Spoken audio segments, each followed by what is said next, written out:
Hey everybody, thank you so much for joining the channel today. I'm Dane, your host.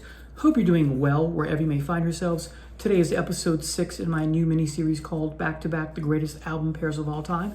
Before we dive into today's band, an American band, I want to talk with you about, yet again, in case you're new to this mini-series, what are the qualifications for the greatest album pairs of all time. First, the two albums in question must be back-to-back in the discography or catalog.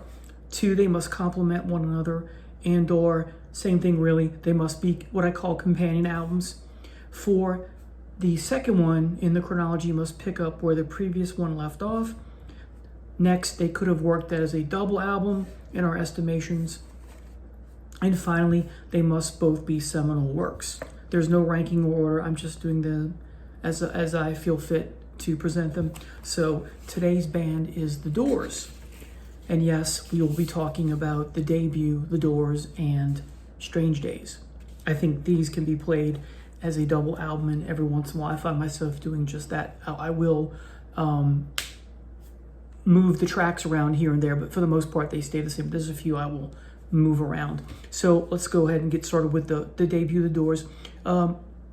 Actually, first off, let me say that The Doors are a unique band in many ways. Just because you don't have a lot of bass, you have a little bit. You have Ray Manzarek, who I think is at times underrated as a musician. I know a lot of people think he's overrated. I disagree. I think he's underrated.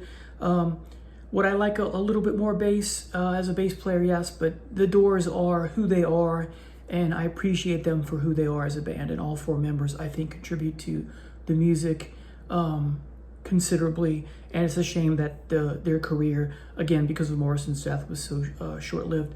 And speaking of Morrison, he has and had such a unique presence, both live in the recordings that you can get and in the studio recordings as well. Vocally, he has that hard, shouty voice at times, and then that wonderful soft-spoken, so there's a back and forth. He can do both ranges, and he does them so well. I don't have a preference. I love them both. I just like when the soft-spoken stuff comes in, I'm like, yeah, this is amazing. And then when he shouts and gets heavy, it's like, you know, his version of heavy. It's wonderful and pleasant as well.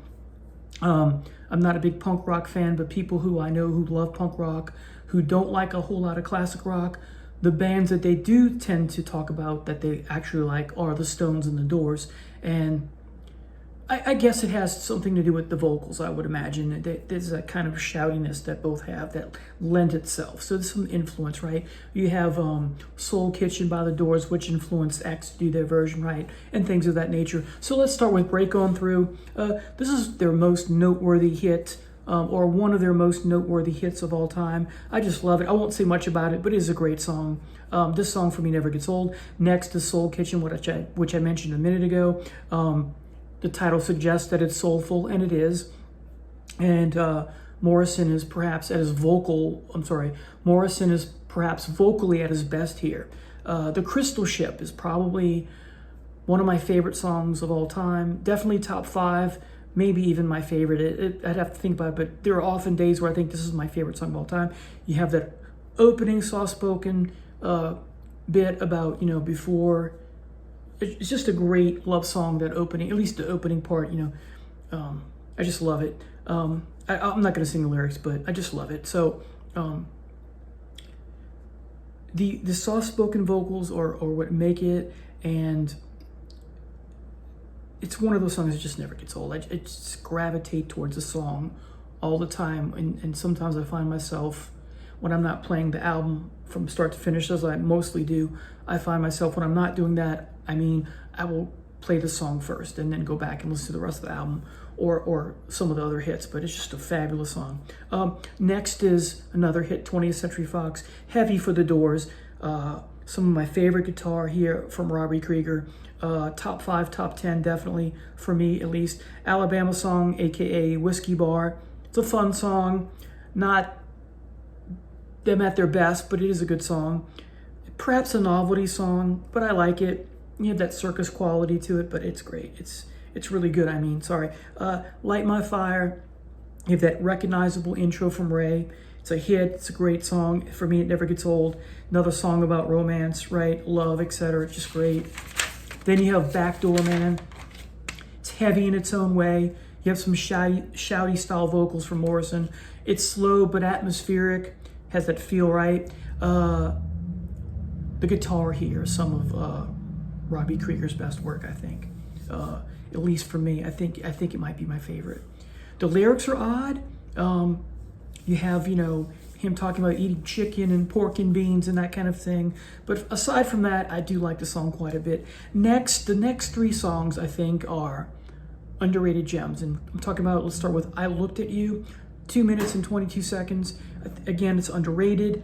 No one seems to talk about this song, at least in the circle of friends or people I talk to when this comes up. Has the early 60s vibe and feel.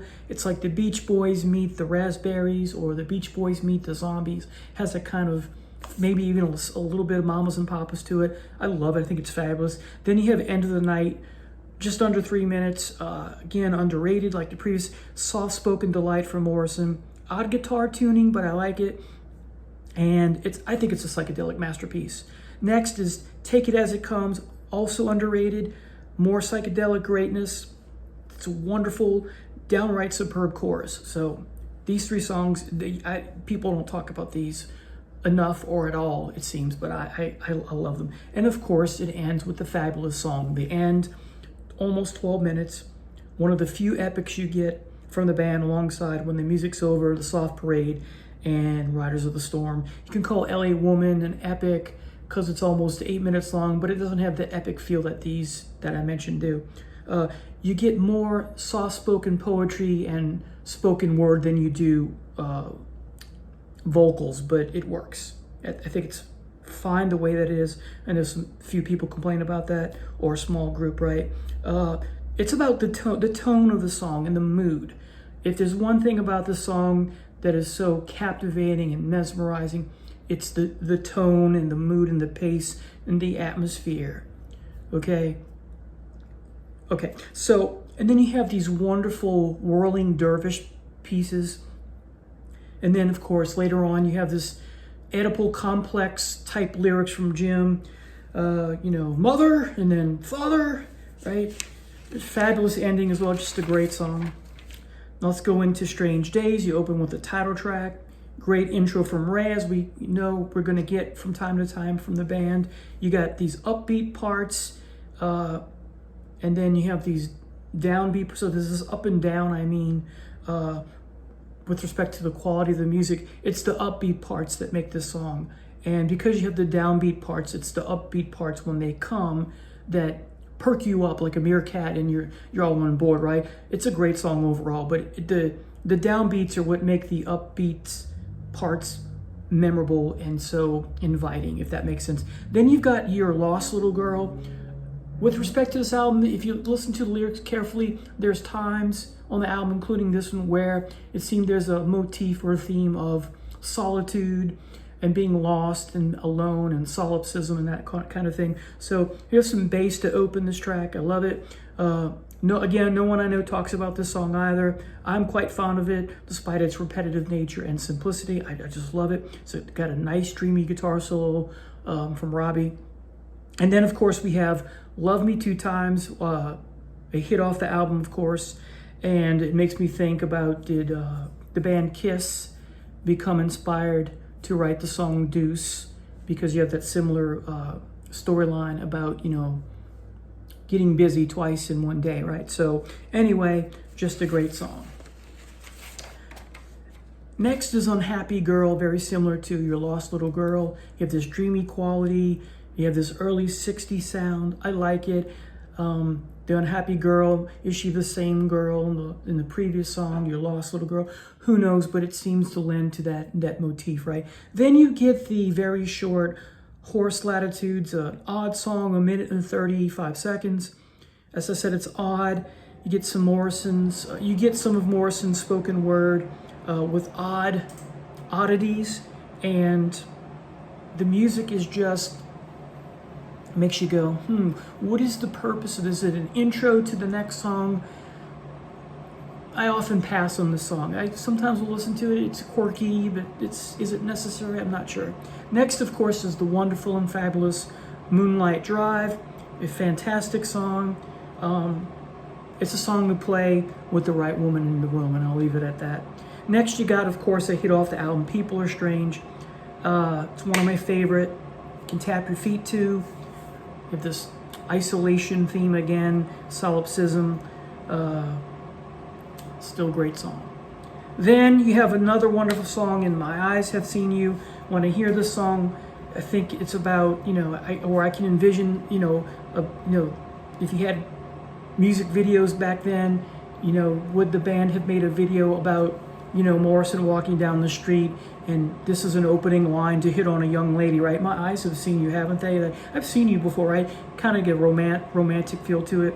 Got a great bass intro, top 5 songs for me, great opening line, great guitar. All right. Next is I Can't See Your Face in My Mind. Not one of my favorite songs, but I do like it. It's very dreamy. Also, what's great about this album, you have that dreamy feel in many of the songs. The last minute of the song, it's like 3 minutes and change, almost 3 minutes and 30 seconds, a little shorter than that. It's the last minute of the song that I like the most, the last third. You have Baby Please Don't Cry.